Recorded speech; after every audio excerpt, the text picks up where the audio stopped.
virtual people. Welcome to episode 62 of VCR Redux, where we take your favorite franchises out of the analog era and bring them back to 2022. I'm your host, pop culture punk Chris Stiles, joined as always by my honorary tri-host from Rick Barth and the Line. Oh, Mickey, you're so fine. Mickey Torres is on the show. What's up, everyone? And back again by popular demand, he's one half of the creative genius behind Retro Fiend Radio, makers of the finest canon and martial arts docs on the internet. Dustin Nino's on the show. Hey, what's going on, everyone? Good to see you. Thanks for having me back.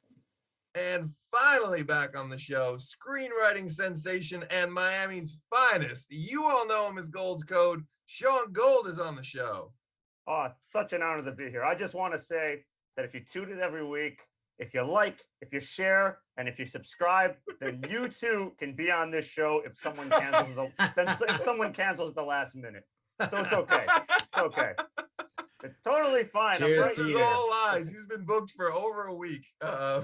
He's been booked since like the second the last show ended. So I'm happy to be here, especially because Ian's not here. So it's great. We got a special show for you. No Ian plus me. Everybody wins this show.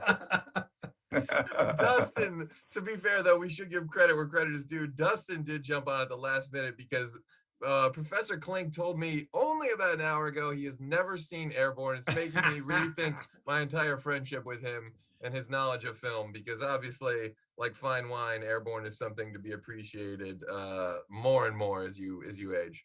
At any rate, we are here today because a long time ago in speech class, an American hero vowed to live by the ocean, never wear a tie, and to live happily off of bean burritos and frontside grinds. Add an Otter Pop or two, and that's the blueprint for one styling episode of VCR Redux. I tell you no lie, my friends, it's a total consciousness raiser. And that can only mean one thing. The time has come. The world needs one thing, and that thing is Airborne 2, Skate or Die. But before we can get the goose back on the wave, we need to talk about how Airborne came into our lives and what we love about it. And that means it's time for you guys watching at home to dish on how it came into your lives. We talking VHS, Laserdisc, cable, theaters. Hit us up in the live chat and let us know. So, my dudes, do you remember the first time you watched the 1993 cinematic masterpiece that is Airborne? Totally. I saw it on HBO. Okay. I saw it on HBO, but like the thing was, Shane McDermott, I actually saw him on Swan's Crossing. Oh man. Okay. So I watched Swan's Crossing and I was just like, oh man, I love this show. And then suddenly it got canceled, whatever. And then out of the blue, I was on, watching HBO one day, and here's this movie. And I'm like, oh, that's the dude from Swan's Crossing. And that was it. I was hooked. This movie is classic. And HBO is when I first saw it. Add to the list of things you never disappoint, Mickey. The fact that you knew Swan's Crossing and dropped that is just like, I'm just so proud to know you. That is outstanding. So, Shaun, Dustin, do you guys remember the first time you watched Airborne? Well, I remember the first time I heard about Swan's Crossing 10 seconds ago. I gotta go check it out. Maybe that's the next Sarah episode. Michelle Gellar, Brittany Daniels, a bunch of people got their first start there. Oh, it wow. was almost like what would you call it? Like a Diet California Dreams meets pretty much like a baby 90210. Yeah, like what was that show that Jamie Walters was on? Savannah. How do you talk to an angel? That's The Heights. The Heights, yeah, it's kind of like that a little bit. Party right? of Five. Okay. Beverly Hills 90210. It sounds delicious, like a good old slice of gas station pizza. If only someone was here that would explain that reference, but I guess too many people signed the online petition I started. He's not here. We're not seeing him. So. Yes, if you go to change.org. Yeah. I mean, he had to go. But enough with him. About Airborne, yeah, that was a movie that was always on HBO. And it was just a classic. It was terrible when it came out, but it had the race at the end, which was clearly a ripoff of an even greater cinematic masterpiece, Thrashin'. You ever see Thrashin'? Yeah. Oh, I love Thrashin'. It's a ripoff of Thrashin'. It's like, hey, let's do this, but with rollerblades. To be fair, I feel like that's an oversimplification of Airborne to say that it's merely a Thrashing ripoff. This movie has layers, and like an onion, if you keep peeling, you get to a more delicious and mouth and eye-watering core. The Citizen Emotional Kane of things happen to you. 1993 for you. Dare I say, it was the inspiration behind Tokyo Drift and the end race. Ooh, that is a bold claim to make. Wow. I need like a minute alone. I'm a little like, I need to process this right now. Dustin, do you remember the first time you watched Airborne? Yeah, I'm on HBO like 117 times that I watched it when it was on, because it was always on. It was just along those lines of 80s, 90s kids on bikes, skater movies that you just gobbled up as a kid, full of saccharine, full of just 90s. You know, like what a time to be watching these type of movies. There's nothing going on in the world. I mean, just when you watch them now, no cares. Yeah, exactly. It just takes you back to when it was just nothing going on, and that was the best thing going on. It was just moon booting down the devil's backbone. That's all that mattered was the race. Nothing else mattered. Right. It was the preps versus Mitchell's crew. And I don't know about you, but in reality, if we challenged the rich kids to anything, the rich kids didn't show up. Okay. The preps wouldn't show up. The preps would be like, I'm not, someone could get hurt. You know? Well, that may be how you guys do things down there in Miami. But let me tell you a little something about the Midwestern states, my friend. No, I feel like that's the attitude of every teacher in every one of these movies is like, you know, I don't know how they do things in New York City, but this is not Times Square. Blah, blah, blah. And it has that you know, again, like the layers. This movie has like the Footloose layer. It has that Karate Kid layer. You know, there's a lot of Zen Miyagi-ism to it. It has a character named Snake. Okay, I don't want to say that's a direct reference, but Snake is in it. Snake is there, and his inner Cobra is shown, and he has quite the character arc. We'll get all that into all that in due time. I want to talk about isn't that same guy who plays McGowan or no? I might be. Oh fuck yes, it is Chris Conrad. That's McGowan, right? Yeah, there you go. The next Karate Kid, as well as Discount Johnny Cage in Mortal Kombat Annihilation. It's not your that's fault. Right. Chris Conrad I fucking love Chris Conrad, and I wish the man he's been in tons of good shit. Yes, that's true. He just wanted to beat the preps once before he graduated, and he was already like 30 when he gave that speech. So he looked it though. He definitely looked it. I mean, like, he was like playing a kid. They all look like they're 37. I don't think Shane McDermott looked that old. No, he does. He looks like a 19-year-old, 37-year-old or something. Even now watching. Yeah, Jack he looks Black older in than there. I am. Fucking 40. You had the young Jack Black in there too. Yeah, that was Jack Black's greatest role since Never Ending Story Part 3. Yeah, not since the Jackal have I admired Jack Black and something cool. Not since his stone cold performance in Demolition Man has the acting world been so upturned by such a fucking tour de force. Jack Black.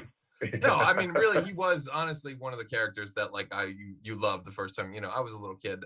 93 the movie, so I probably first saw the movie around 94 when it hit HBO. So I would have been in like fourth grade, and I was into rollerblading and shit like that. You know, like every other kid. But the movie sort of had like a renaissance for me, maybe like a year or two later, when all of a sudden, like, I will admit, I will out myself here. I was an inline skater, folks. I was addicted to rollerblading. I had the Jinko jeans. I had the the Senate t-shirts.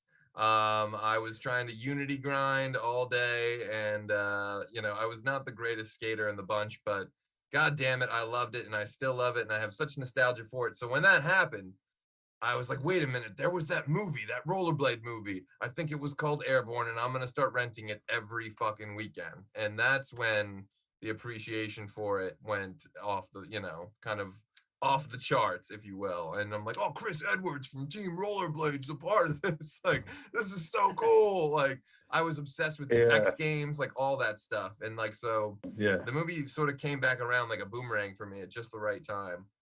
And it was just, like a sleepover movie. Every time one of your skater friends would come over, it's like, you know, yes, we lived in a world where we had Rad and we had Gleam in the Cube and we had Thrashin' and the Skateboard Kid 1 and 2 and a lot of these, you know, excellent films. But something about Airborne, and I tell you, I think you know what it might have been, honestly. On top of the great acting, I got to give credit to the composer, who you may know as the drummer of the Police, Mr. Stuart Copeland.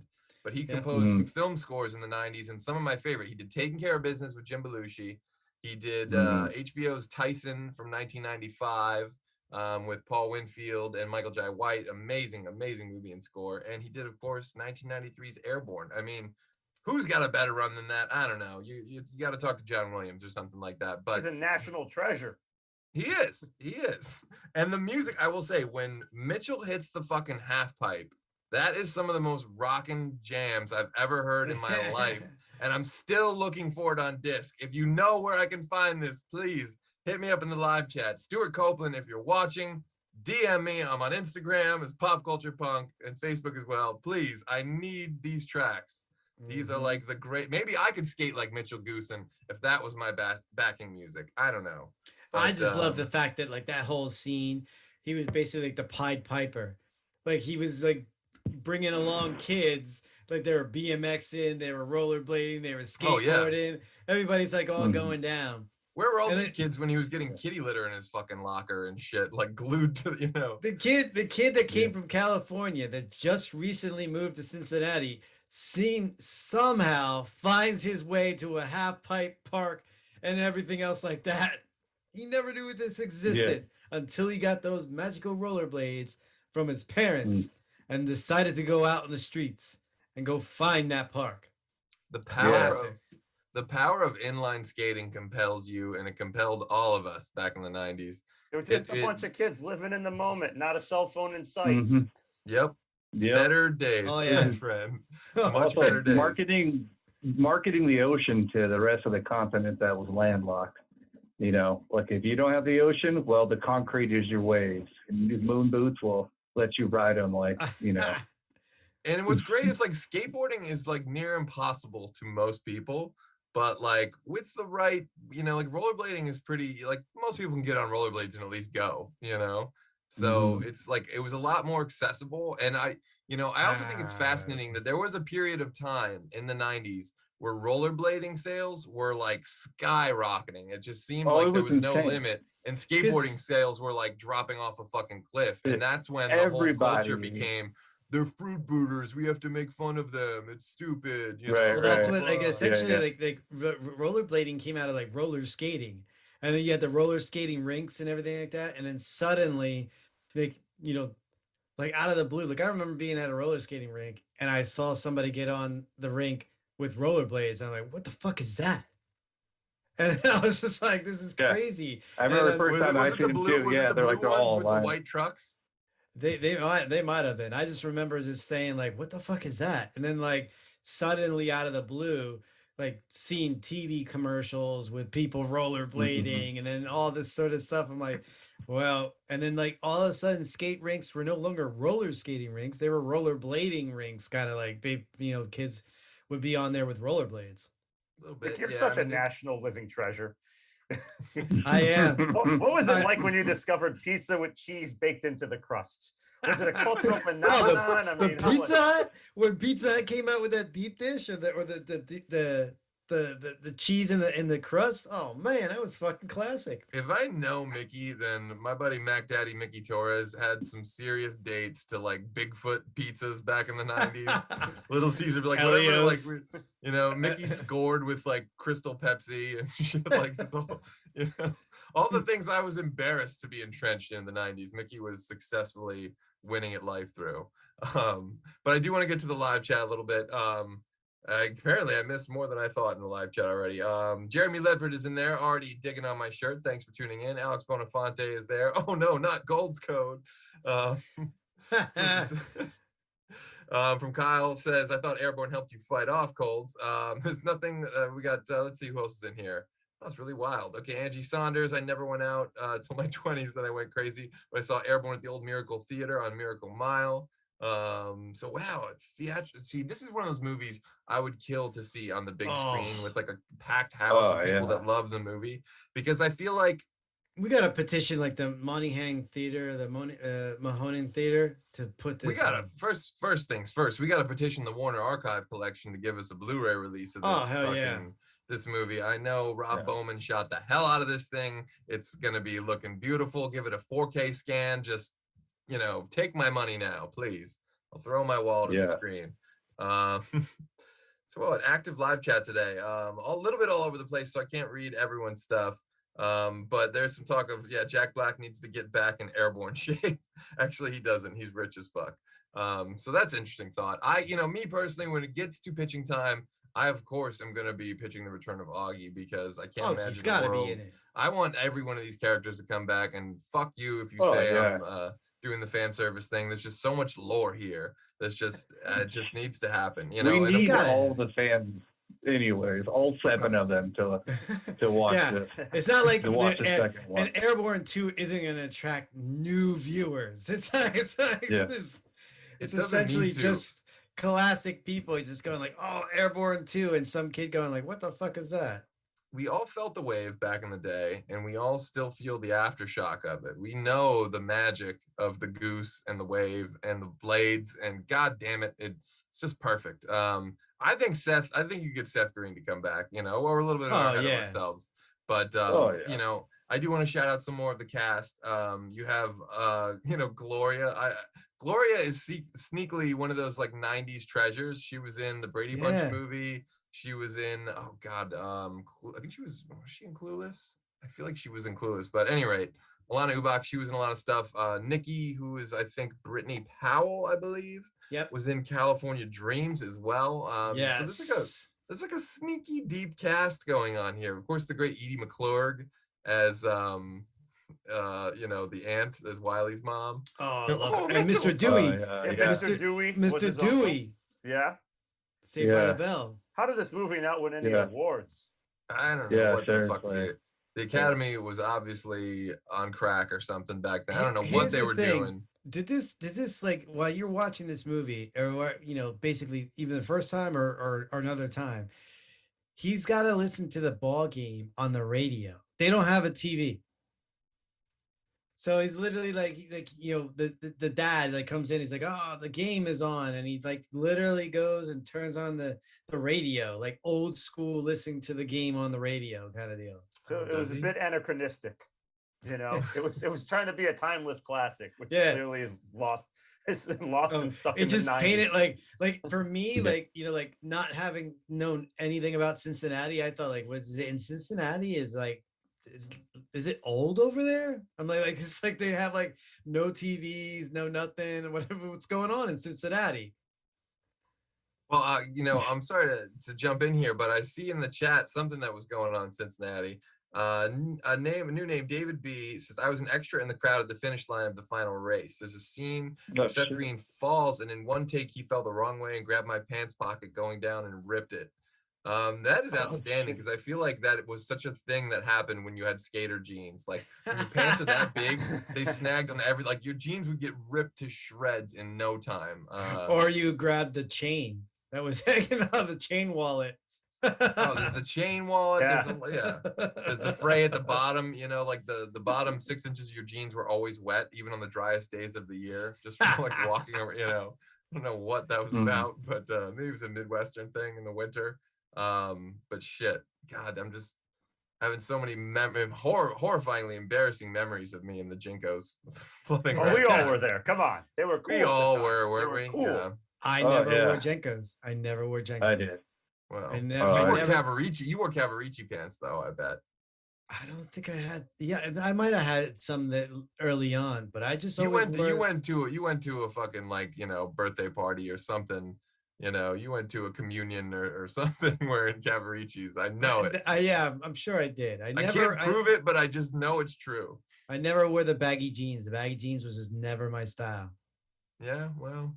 We don't all have your boyish figure, Mickey. So yeah, I would have looked like an Oompa Loompa if I wore those baggy jeans. Well, I'm sure I did look like an Oompa Loompa, but that was you play the hand that you're dealt back in 1995, 96, and the hand that I was dealt was a good hand, and it was a good hand. It was a strong hand. Grab my strong hand.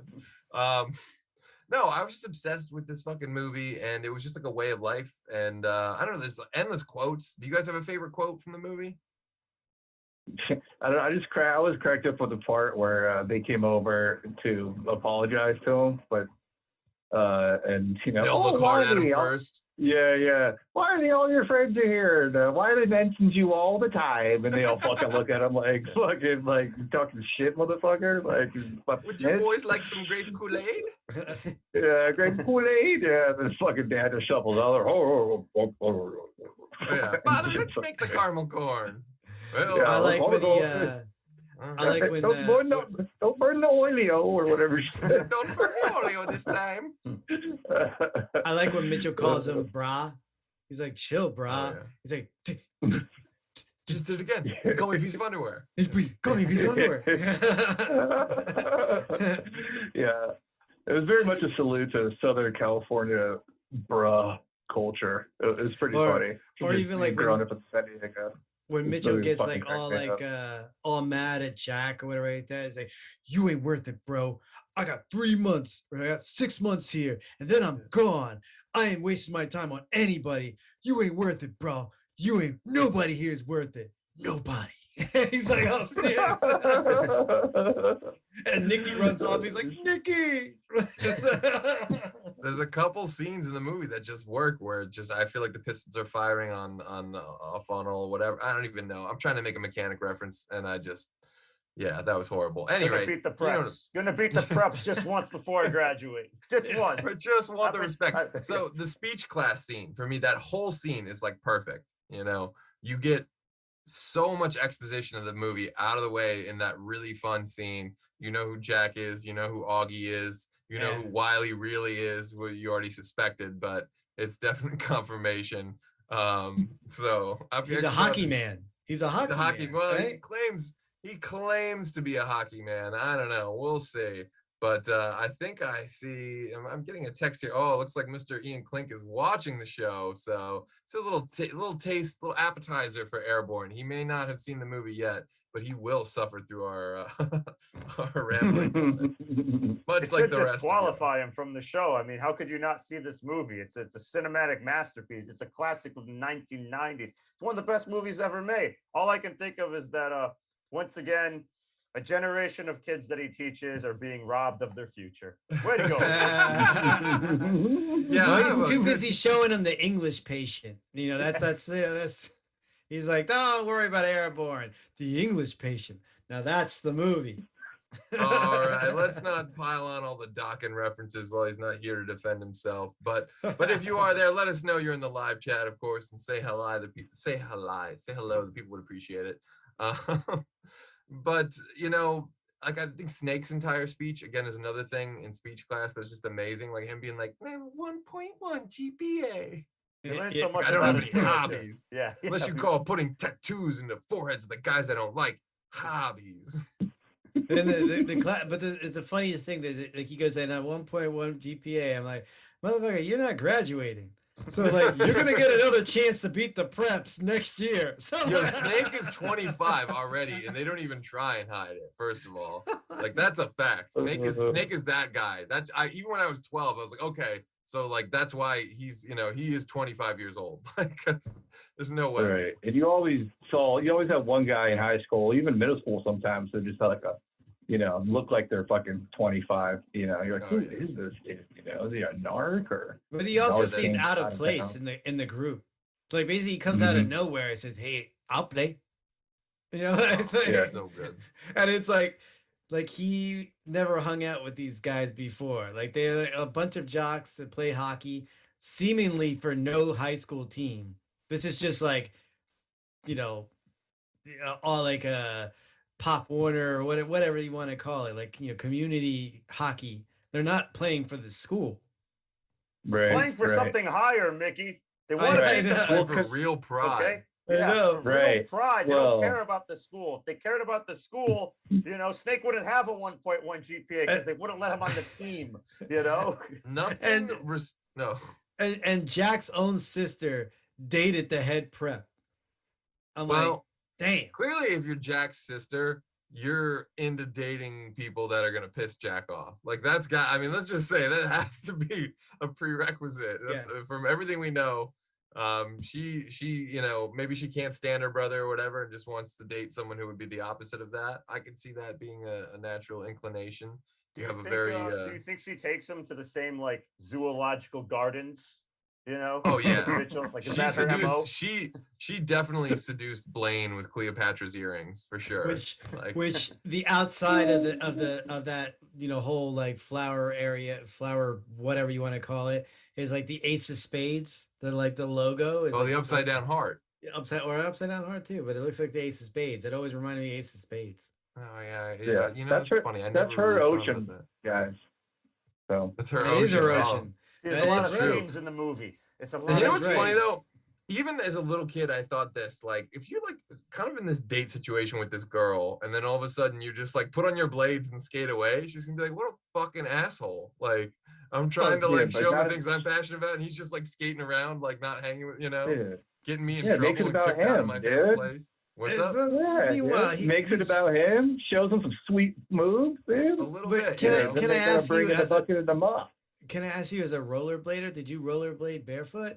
Because the motherfucker was barefoot because he's walking around. When you got to impress the girl in the botanical gardens, you got to do what you got to do. There's only one rule, and that's skate it. You just have to skate it. Apparently, that wasn't a rule, because then they got chased by the security guy, who was no match for his moves. He's no match. I'm still wondering how he got home from the place too, because she takes the bus. She's like, all right, I'll see you. I take the bus. This guy, again, in Cincinnati for the first time ever, seemingly knows exactly where he's going every time. Like, I know where the skate park is. I know where this flower, place is. I know how to get home from here. But he didn't know Devil's Backbone. Exactly. The only thing is like, I don't know Devil's Backbone though.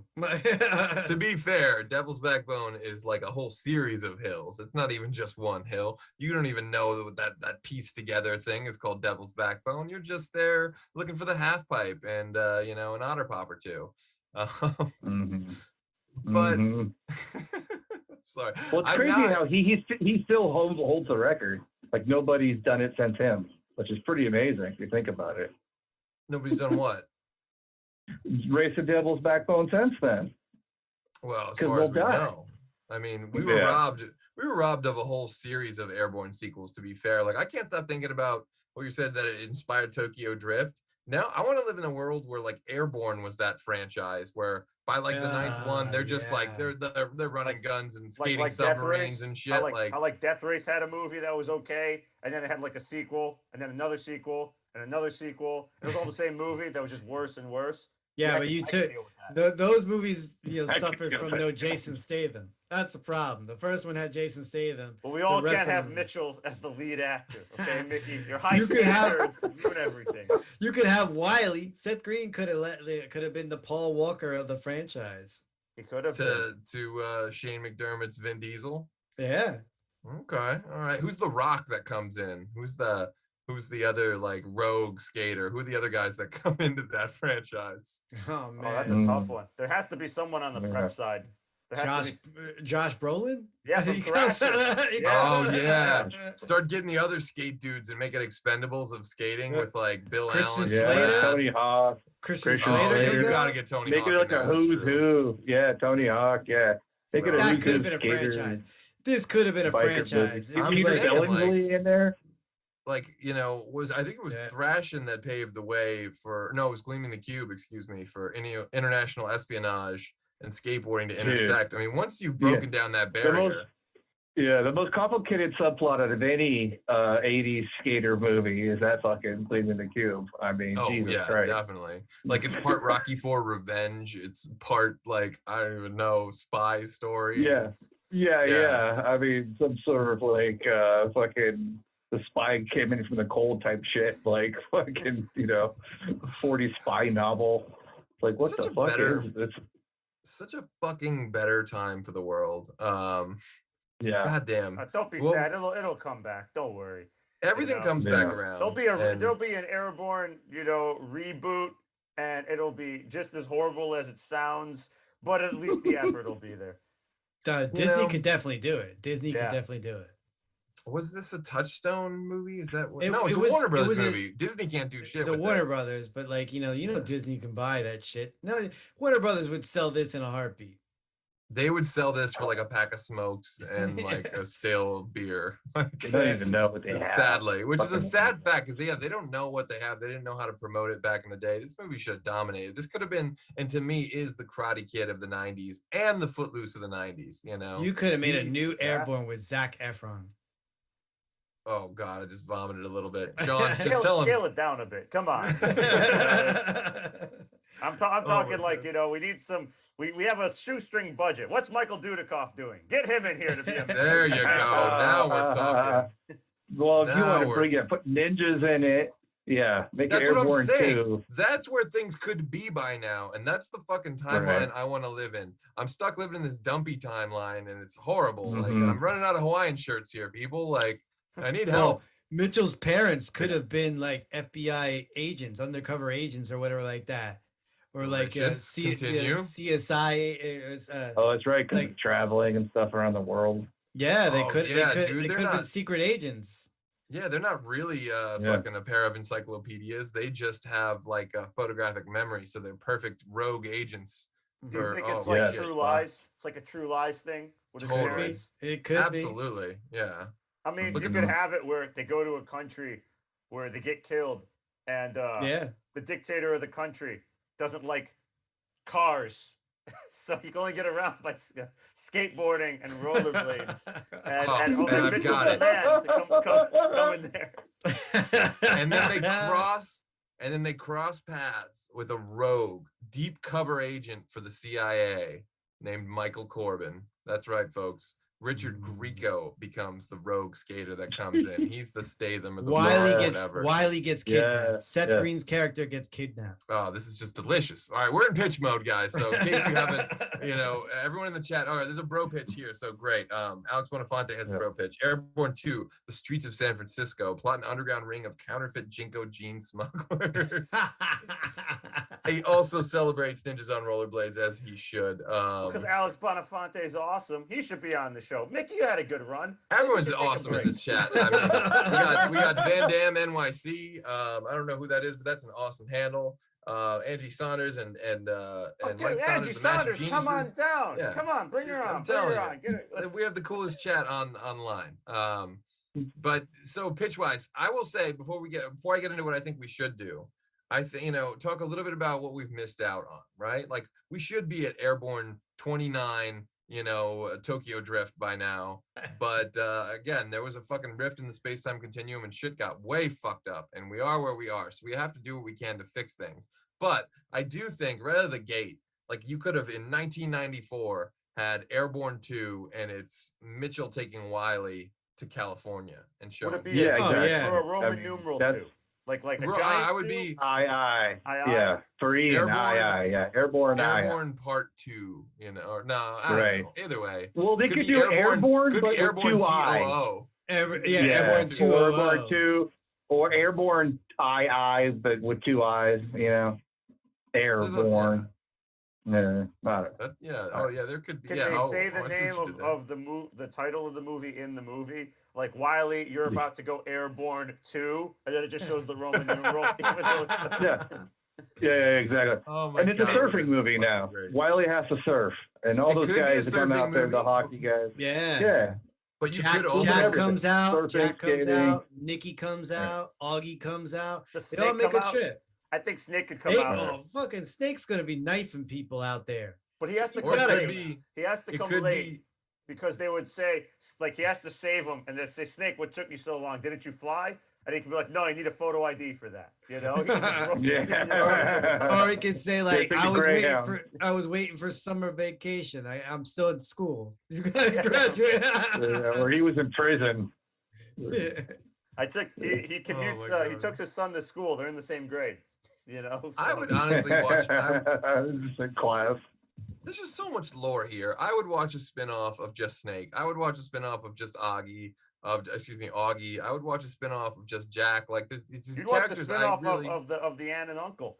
I would. Just Fucking making Hugh terrible McGregor. porn. You know, they can have a Oh my cooking God. show, and you would love it. Yeah, You'd be like, Bergen. oh, you know, this is great. Great, cool. Yeah, Marriage Story with the two of them would be fantastic. I would absolutely watch it. This is very true. I mean, like, I'm not gonna sit there and say like none of those things wouldn't interest me, because I would.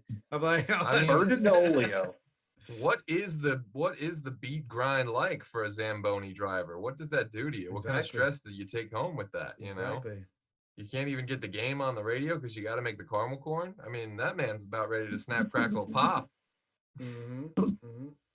So, at any rate, there's a lot. Again, you could have followed that up with a return to Cincinnati in the third film, and it could have been a real Karate Kid coming circle again. I don't know why that would have happened, but probably because Mitchell's parents are deep cover operatives.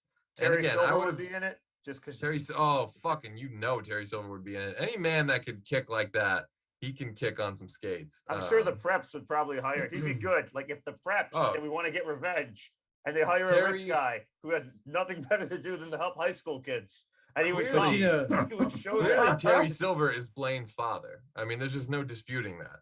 Or his stepfather, or his a relative, his uncle. You could work him in. You gotta have a guy like that it's like, it's not creepy, where he's like, I'm 45 years old, I'm a millionaire, and I have nothing better to do than help some 18-year-olds win a race and get revenge. Yeah. Oh my God. And you could have some, you know something? I'm loving it already. And we're at Airborne 3. There's just, you know, I think with Airborne 4, you could have started introducing some supernatural elements into the film. Well, it has to go to space, right? Like Leprechaun in space, kind of like Airborne in the Hood, if you want to have it. I think it just keeps getting worse. I just happen to think Devil's Backbone becomes like, you know, the Hood. It's like, it's literally like, I mean, you have the twins, so one of them could be evil. Devil's Backbone brought it out. You know, they didn't finish the race. We should really find out about the losers of that race. There were so many. But they whipped Mitchell. They like said like, come on, and they like sacrificed. But they didn't finish. They didn't make it to the end. Well, everybody was there cheering. Yeah. Mitchell gets lost. 3 of them died. You know? The one got smashed by a car. One guy got smashed off a cliff. He died. No one cares. Yeah, exactly. There's a lot of sacrifices in that film. And, you know, Chris, I don't want to burst your bubble, but technically Mitchell, I mean, like, he had to make a shortcut. He didn't take the Devil's Backbone, like, trajectory. He got lost. He made his own way. He kind of got disqualified. And that could be the one for the next one. No rules. Oh, that's true. She said the only rules are there are no rules. No rules. Yeah, but don't you have to stick to the track? Because if that was the case, Wiley should have won because they got a race. They got the ride. He Ubered it over. I mean. Yeah, so that's a fair point too. I mean, that's the real cheating to me. If you're riding in a vehicle, you're not on your skates. I mean, come on, that's there are no rules. Cheating. So again, but that was after the fact. It's anarchy. I'll admit it. Yeah, it's definitely anarchy. It's like road rage. You know that game where you're going on the motorcycle? And it's kind of like that with rollerblades. So they give them a chain, give them like a bottle. Yes. You know? That's where you go with the fourth film. Yeah. Mitchell is risking his life, and Wiley's trying to stop him, but he can't because Mitchell's out of control. He's like racing in New York City. He's addicted, and he's pushing other skaters into the fucking third rail, and they're getting zapped and shit. Like, it's just it gets crazy dark. It gets. Yeah, so like he can't stop racing crazy places around the world. Like, somebody in the crowd could have been like some journalist or some photographer for like, you know, an extreme sport magazine or whatever the case may be. It's like, oh, I saw what you did, young man. I'm gonna tell everybody about you. And he gets a sponsorship. Mitchell gets a sponsorship. A Billabong. Like Volcom or Billabong, and flying back to their house. Mongoose is like, we're trying to get into the rollerblade game, so so this is how you can do it.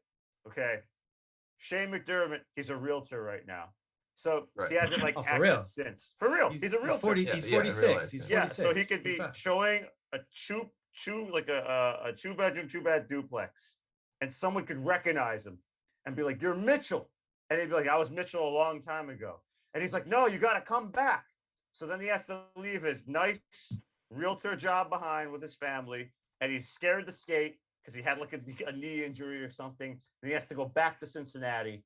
And he has to, you know, try and train a new generation and try and find his old California bro, because now he's a working man. He's a stiff, you know. Yeah. He doesn't know about, you know, hard anymore. He knows about the duplex on 7th Avenue. So you're saying he you know, doesn't square live near footage. the ocean. He has to wear a tie every day. No, he lives in Arizona. I checked. Yeah. I think he lives in Arizona. He's a working guy. You know, it could just be him playing himself, having to go back to his roots. But that's the kind of that's kind of how, like, what I was thinking about it pitch wise. If you're doing something newer or whatever like that, you have all the classics. You know, Mitchell's married to Nikki, Jack's there, Augie, Wiley and Gloria. Wiley and Gloria are together, this and that, whatever the case may be, and they have kids. This whatever the case may be. Then so Mitchell and Nikki are living in California. They go back for vacation to Cincinnati. They bring the kid over there. You know, Wiley's still living there. Their kids, blah, blah, blah. Their kid talks about this devil's backbone. You want in, whatever like that. But this time it's a legacy, because then the kid has to go up against the preps again. But that one prep kid is there. And it's a legacy. Which one? Like the blonde one. The one that now it's a legacy in the water. Now it's teams, but the teams have to be made up legacy members as well. So you have the young kids and the legacy members. So you have like Mitchell's kid. Mitchell has to be, there. Wiley's kid. They have to be a team of, let's say, 6. With legacy. So legacy and new. So Jack could be in it too. Would Snake have a kid? And because Snake's kid was already born, would he be older than the other kids? Because he probably had the kid in the first Airborne. Exactly. So Snake's kid is like 35. Exactly. But like you could have the legacy. Snake's got a grandkid in there. Yeah. It's going to be Snake's grandkid. But they remember the Devil's Backbone, the original Devil's Backbone race, and it was done on rollerblades. So now you're talking 2022, whatever the case may be. These kids don't know how to rollerblade. They don't, so it's on razor scooters. No. Are we talking like lime scooters or what? But they have to do it on rollerblades. So now the legacy characters have to teach them how to rollerblade and this and that. Would the half pipe still be there, or would that be like a condominium? And you gotta have like, what's the square footage on this? I think I could sell something in it. No, I say they advance it, because they literally like, oh well, there's no more half pipes, whatever like that. Anybody got a fucking pool over here? Like this fucking you'd up it a little bit. or whatever. Okay. Like you construct it, whatever the case may be, you do whatever. I don't know. But in any event, I think team racing with legacy characters, and that's how Mitchell gets back. He has to ride Devil's Backbone. But I feel like the preps would have an advantage, because they could their preps, they could just be like, oh, my assistant's handling the work today. And Snake can't get off work from I don't know, the license plate factory. I mean, he can't find somewhere to cover his shift. Wiley's probably got a cream corn stand, and he's running it by himself to save on expenses. Do you think Snake cares? No, he's got a farm to tame the cream corn stand. Yeah. No, Wiley turns into a fucking fashion designer. Oh yeah, in his basement, based out of his basement that he still lives in. And his parents are still there. Well, that's his headquarters. That's his his workshop is the basement. The parents moved out, whatever like that. And he has the upstairs now. Is that what parents call your room, your workshop? Oh my God, I love this. I truly love every pitch that I've heard so far, but I feel like we skipped over Airborne 7, Snakes on a Plane. I'm just saying, Snake really won the race. This is the fastest. He was the first one. He didn't take a cheat code. He didn't push anybody. He went down there. He did it. He took on 2 preps. And add with his 1.1 GPA, he still understood math. And they were like, oh, well, they need to get one more over. So he's not that stupid. I think it's an act. I think it's all a tough guy act. He stayed in the pocket too. If you see him, he stayed in the pocket. He was just like this the whole time. Yeah, that was it. So he didn't vary. He didn't waver. He's sitting there just like. I'm just saying, Snake could be the key to taking this thing to a more high octane level, because Snake's got a fucking past. I'm telling you, there's some shit that Snake has done and seen that even Jack on his fucking darkest day would be shitting his fucking shitting his shorts. Snake's a guy who's lived. He's seen the edge. He's gone over the edge, in fact. And I'm just telling you, that may be the way to ramp things up. And why can't we grind things on a plane and in space. You know, again, that would maybe be Airborne 8. There's only one guy that can grind the Hubble there needs to be telescope. gravity. I mean, I like it in space, but it's kind of hard to rollerblade if you're floating. Maybe we take it to the drawing board. I don't know. If any one man can do it, it's the Goose. Like the Goose is like Elon Musk now, and he's booked a flight to Mars, and he's like, I'm gonna grind on Mars. In space, if you bail out, it could cost you your life. Just think about that. That could be a tagline. Bailing out could send you towards a black hole of time and space. You never know when you're gonna come out. You go crashing back to Earth like in a ball of flames. You could be rollerblading through, or you could be rollerblading through King Arthur's court like you're Thomasine Nicholas. Yeah, you could essentially do anything with this franchise. You could do anything. You do Hamlet, you know, like the Last Action Hero. Just put all the characters in there, you know, have them on rollerblades. Do it. I'm telling you, the possibilities are endless. It's endless. I do want to acknowledge that Mr. Ian Klink is in the live chat real quick. He was cheering on for a space entry as well as Team Rollerblade versus Al Qaeda. He also, mentioned a mashup I made, Airborne on the 4th of July, one of my favorites. Oh, that was classic. That ruined my pitch. I was going to come in all creative with this. I was going to do it, and you beat me to it. Well, hey, it's not too late if you've got a take. I mean, what is the moment? Who did Mitchell, what's Mitchell's regret? Is it the kid that he surfed into? Of course, of course. Yeah. It haunts him. War story? It haunts him. That's his war story. He was trying to get the wave. Yeah. He's like, this kid took my wave. That was my wave.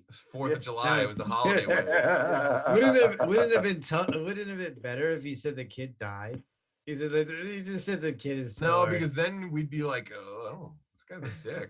He doesn't realize that like he's in the ocean. I'm sure there'll be another one. It's not like a finite resource. Like there's going to be another tide, another wave. He could just wait. He was just a dick. He was like, "That's my wave." Like he could have just waited. That's the point. He was like, Jack, this is my ice ring. This is. Oh yeah. He thought he owned the whole place. He thought his name was on it. That only happened. I'll tell you what. Back then, Mitchell wasn't getting any respect from the young prep kids, and he wasn't about to graduate in May a loser. Yeah. So he was going for that wave. I will tell you that. Mm-hmm. That's true. So they technically technically Jack didn't beat the preps before he graduated. The Devil's Backbone. Oh yeah, they won the race. I mean but nothing restores respect like winning a crosstown fucking convoluted rollerblade race. I feel like all that did was have like a PTA meeting or something. They're like, we need to get the parents together. This rollerblading's insane. Someone got hit by a car.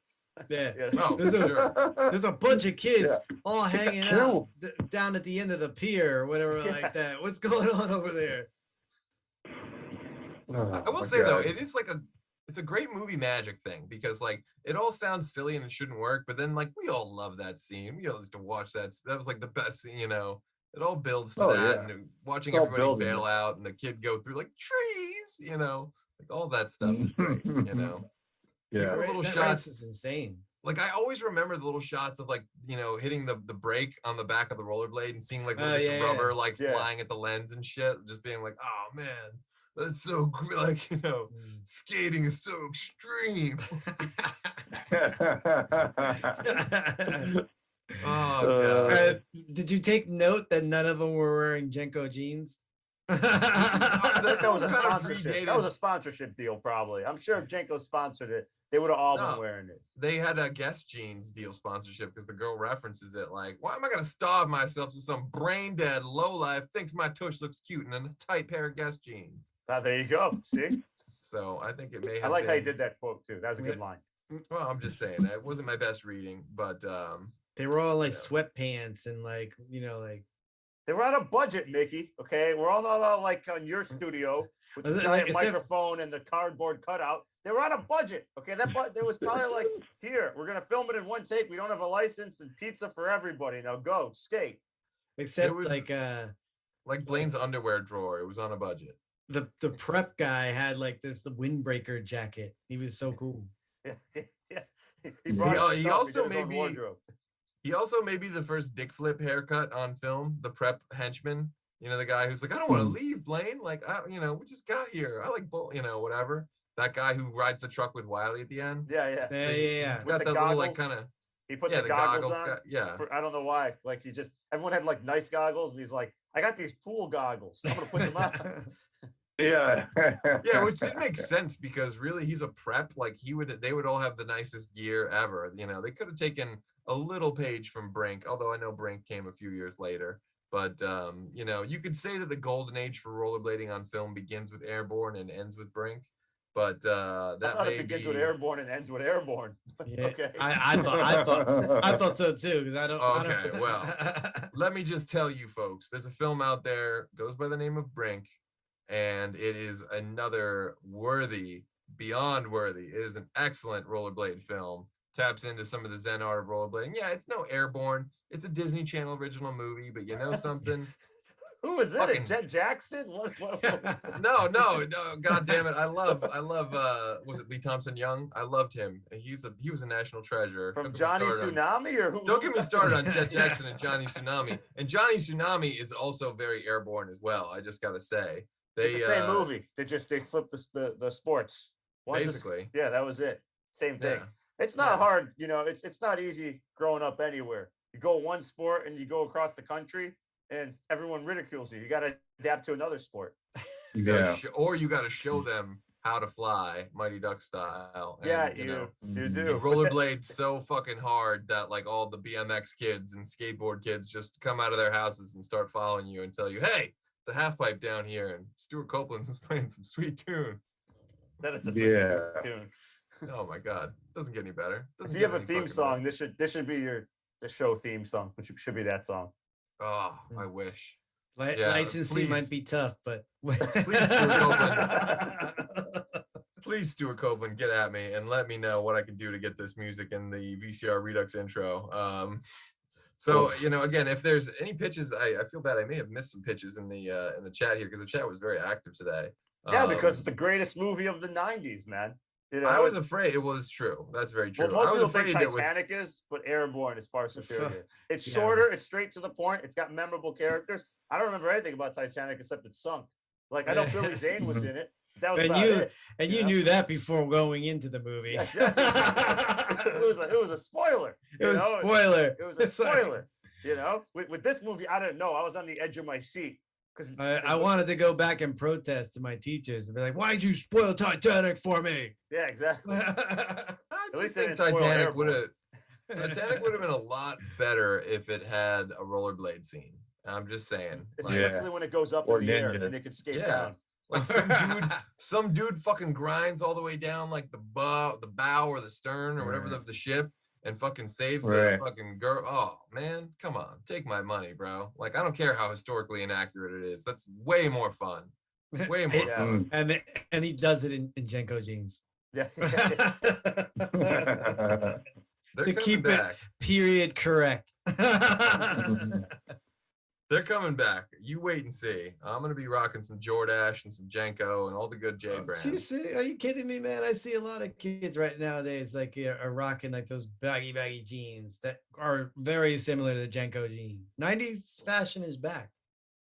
For you, years. It never left. Come on. You know? Well, I never had Jenko jeans, so now's your chance. Well, we have a slew of pitches. Is there anyone else? I mean, I don't know. Is there anything you want to throw in there, Dustin, that you feel like we need in an Airborne sequel? No, I mean, I really like like you were saying, is what I was thinking earlier is what they should have done a couple of years ago was bring them back to California to do that version right away. I mean, with everyone, you know, but if we're going the crazy route, like Airborne 3, Airborne 4, you know, somehow we need to work in whoever had that island in there. Had it full of ninjas that was run by Michael Dudikoff. I mean, you just throw that in there somewhere, and I'm good with that. Blackbeard Island. Yes. Blackbeard Island comes in. It would be fucking outstanding. Outstanding. Yeah. And he goes to Australia. Remember, they got to go to Australia because the parents they are do there. Go to Australia. And they promised him the next time he could go. Oh, that's Airborne 3. They rescued Mitch's parents from Australia. Yeah. They're in the outback. I mean, the franchise bring back. Then you take like North Shore, the movie North Shore, and you put like, you know, Airborne together, and you got that whole thing going on there. Yeah, then they telling you. deep fake Steve James, just bring him back, do like a really good, like as a tribute? have Disney Plus do it. Oh, yeah, yes. tribute, put him back in the movie. I think And as then the we're sequels, solid. I think as the sequels went on, you could have had the films become much more inclusive to the other alternative sports of the 90s. Why not Like have the Pogs? street Right. luge? Pogs? What? Pogs? Pogs, yeah. I mean, they Imagine definitely could the have done Pogs Pogs. and the prep packs. Yeah. It's like, boom, They went to the Pogs. 7-Eleven. They went to 7-Eleven, got Yeah. the special pogs. Yeah. I'm just Yeah. saying, why couldn't Mitchell put together a whole team of street assassins? You got your skateboard for killers, you got your rollerblade. Airborne could have been the swordsmen, introduction got, to the X Games. You could have had street luge. Yeah, Airborne.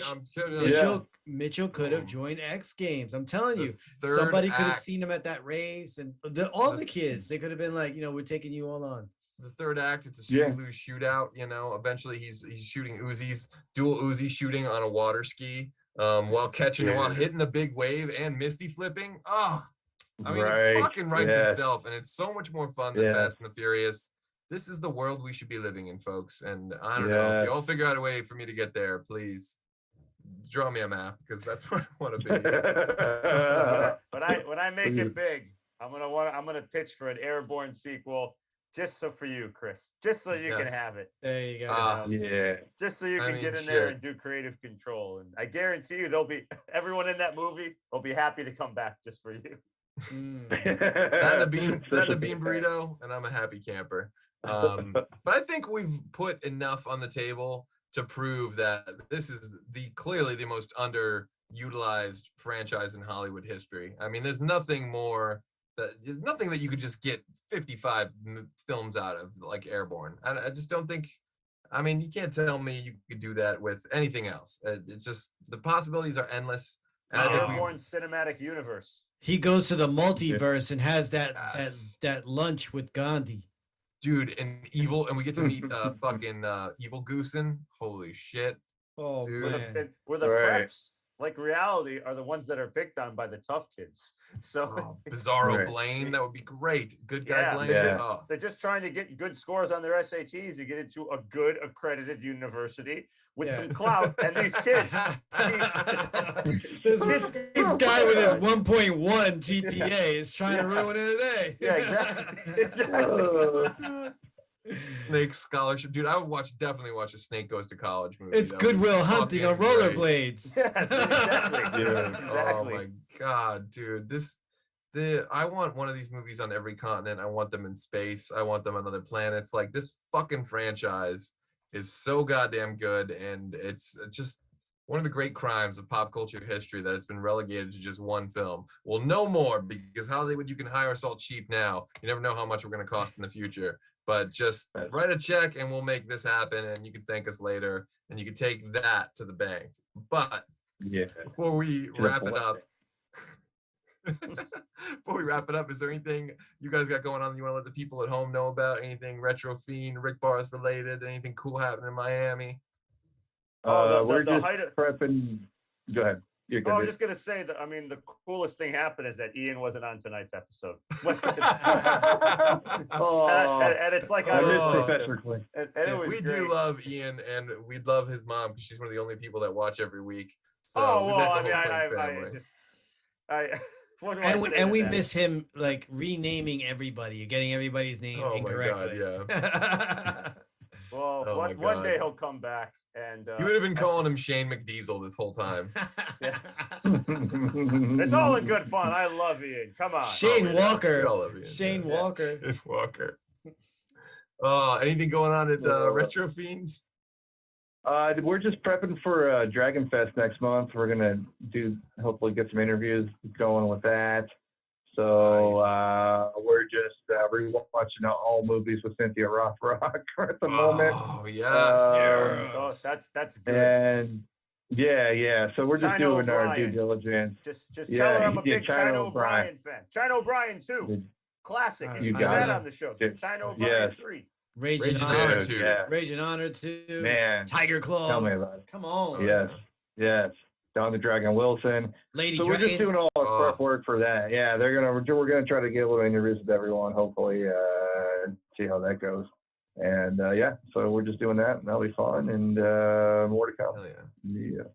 Hell yeah. Looking forward to that, as always.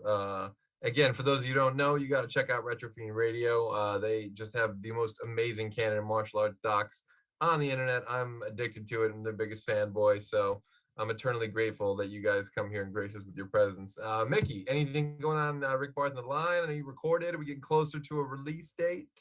We're still like recording. We're doing some more recording soon. So Still recording. again, How much recording you got to do? How many weeks you going to record for? What, you lay it down once. If it's not perfect, you fix it in post, and then you ship it out. Come on. What is this? I think by August it'll be out sometime. By in August. I'm hoping. Well, I'm hoping. I can wait till August because that'll cut the Cobra Kai wait time in half for me. Any rate, before I should get to my ending card, right? You guys might want to come back next Wednesday at 9 p.m.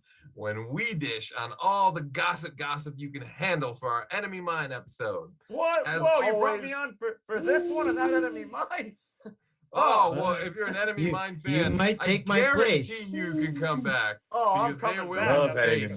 This is why There you will gotta be have space. a schedule. Come on. Well, we like to fly by the seat of our pants, and Enemy Mine just popped up. It's like one of those things. It's Enemy Mine. I mean, come on. We're taking you all the way back to 1985. We're talking Dennis Quaid, Louis Gossett Jr. Y'all don't want to miss out. Shaun Gold might be there. I'm hoping he is. And as always, if I can replace Ian, I'll be here. 100%. As always, if there's a particular movie or TV franchise that you want us to cover on a future episode, let us know in the comments section below. And since you're already doing that, you might as well go ahead, like, subscribe, and follow Retro Fiend Radio, Fandom Spotlite, the Hollow 9 Network, and Pop Culture Punk. Till then, back up those Betamax, rewind those Laserdiscs, and we'll see you at the movies.